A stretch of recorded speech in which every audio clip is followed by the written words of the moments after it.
Hello everyone, welcome to another artwork analysis. Now when people ask me which animation or which media influenced me the most as a child, I always say Princess Mononoke, without a shadow of a doubt.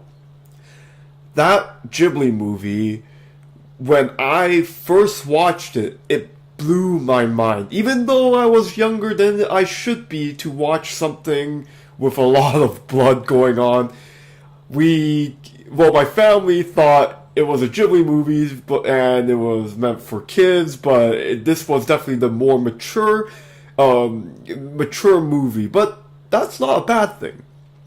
Anyways, as you would expect here, I will analyze Princess Mononoke in the next two videos, and I wanted to start off with the poster. The poster is really well designed, as with a lot of Ghibli stuff as well, of course. But when I walked through the mall and I saw this poster as a child, it captured me immediately. Now, I wouldn't have known how and why it did that, but that's why I'm here 20 years later to talk about it. So first I'm going to talk about text in compositions and how you have to consider text when you are dealing with book covers, or in this case DVD and video boxes or posters. And then I'm talking about accents next, as well as the scale and what Ghibli or whoever designed this does in order to create a very grandeur type of composition here. So first of all, I want to talk about text.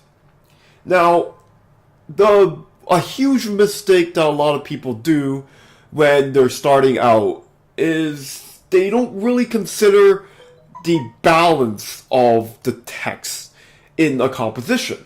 Now, when you are going through art school, whether it's illustration or animation, chances are you're told to leave the text out. At least in my case, of course, in college. But when you are doing professional work, so I've done book covers, I've done comic covers, I've done graphic novels, you have to treat text as another balancing element in your composition, as if you are drawing something more to it. So, in this case, where do I really begin?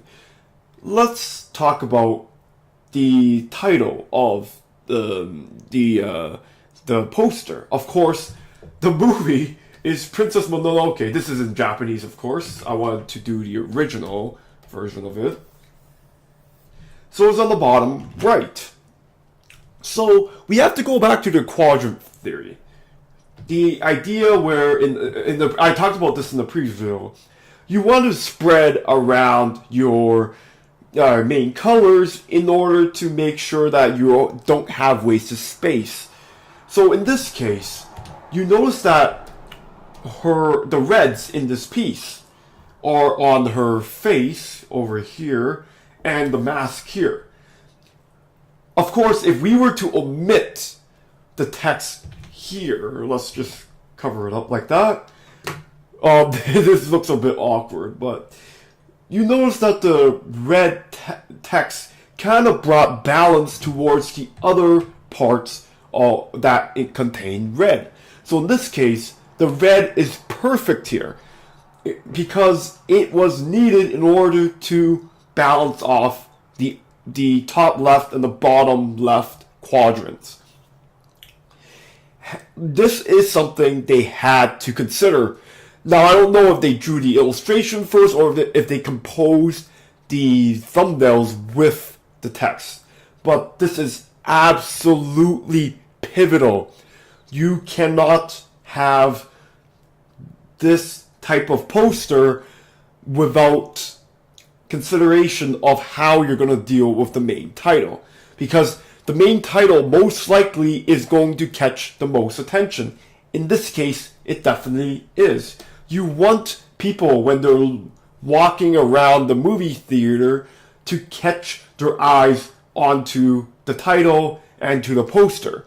So in this case, having a strong red is going to work, but you have to balance around it. Now, let's look at the secondary and the tertiary text here. So notice that, in addition, we have space here where I believe these are the actors' names and the directors and such. This is in order to break up the shape of the wolf here. So if imagine the text isn't here, by the way. Notice that there is a huge area of white here that probably isn't utilized. There needed to be something here, because had the text not been there, you could have just cut the composition like this, which kind of works too. So you kind of see what I mean, right? You notice that the poster kind of works like this if we were to cut it like this, but they had to have an excuse to put the actors and the directors and the producers, so here they are. Very clever use to break up the shape, and one of the things I talked about a lot in previous videos was make sure you don't have a massive shape of one element, because that will make it less interesting. And of course, we look at, speaking of which, we look at this top left area as well. You notice that this text here is to break up the shape of this dark area and the white wolf back here. So again, an excuse to make it more interesting. And if the text wasn't there, of course you can even crop it like this and nothing will be lost. Always have extra space for these types of text, whatever it may be, whether it's your, well, I mean, of course, every poster will have a title, and then you would have authors for books, you have producers, actors for movie posters, that sort of thing. And of course, there's a little logo here as well, in order to break up the shape even further. Now, one really subtle thing is the text on the bottom right here. These are the tertiary texts, and the really seemingly unimportant text. And in this case, it is unimportant. If we were to omit this text here, it wouldn't even change the composition one bit. But the reason why is because the text is so unimportant, they kind of fade into the image. This is deliberate. In this case, it's still in Japanese. I don't know what it means, what it says, but I would suspect that this stuff is negligible. It's sort of like the fine print in anything. So, had this been, let's say, a red, it wouldn't work anymore because it starts to catch attention. So they deliberately used a color that will not catch attention from everything else from the image. So in this case, this type of text here, you can definitely just leave it for last minute. You don't have to design an image around this type of text, because they bring really little to no weight to the composition. Alright, hopefully that makes sense. Again, text is very good to break up shapes, but make sure you don't clutter an image that did not design the composition around the text, if that makes sense. Second, I want to talk about accents. Not really much to talk about, but I do want to mention it very briefly here.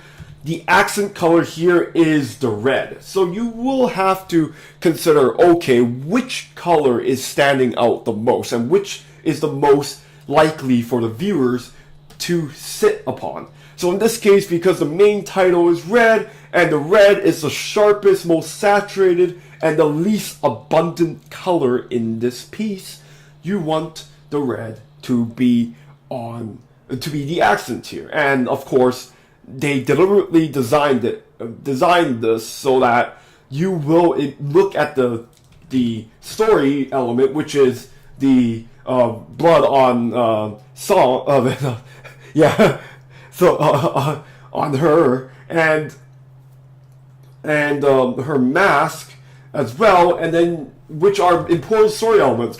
They're supposed to catch attention in this case, and then you look at the title, which is of course the selling point of this poster. And then one more thing to note is what's the secondary accents. Now there's no longer a sharp red once you take out those three elements. So you look into the brown. Now the brown is still a subset of red, of course, but it's less saturated. But you will still focus upon these elements because, partially because of value, but these browns also contribute to where you're looking at. So what's the secondary elements? Of course you start heading towards the wolf, which is, again, pretty important to the story. These are all deliberate things they consider when they are designing this composition. So final element I want to talk about is the idea of scale. Now scale is pretty self-explanatory. It's something that kind of draws you into the world that they have. It's a very intangible thing, yet it is a little bit controllable. So where is the scale happening? It's her and the wolf in the back. Now, the wolf is really big, as you can see. Even though the wolf is behind her, she is really big. Now, this will immediately draw in the viewers because they're like, oh, this wolf is bigger than normal. This is clearly a story that contains some sort of magical creatures and such. Something that is beyond this world. And this type of thing is played around a lot in a lot of movies and the media in general. Imagine if King Kong was a normal-sized gorilla. Imagine that. Probably wouldn't have the same effect than, of course, what ended up happening was the King Kong becoming super huge. So size can immediately change the perception. The scale rather. The scale can immediately change the perception of how a viewer views your media. Even though you could have the same drawing. This drawing of a wolf could be just a normal wolf. But in this case, it's the fact that it's bigger means that, oh, it's not realistic anymore. It's not perfect realism. It must be something different, and that creates that allure, the storytelling hook from the poster right away. So to end it off, I want to talk about you have to be able to hook your audience when it comes to illustration. I don't care what type of illustration you're going with. Now, of course, concept art is different where you have to, of course, put down the concepts. But when it comes to something that the public will want to buy something, movie posters, book covers, comic covers, board game covers, those have to have an element of, I want to get this for my child, or I want to watch this myself. You need to have that sort of X factor, the intangible element to it. And of course, I try to break it down in a tangible sense, but you have to be able to figure something out that you're good with. And in this case, of course, Ghibli likes to play with fantasy and magic and that sort of thing, and that really brings out their strong suit. Bring out your strong suit when it comes to that type of media. Anyways, thank you for listening, and I'll see you next time.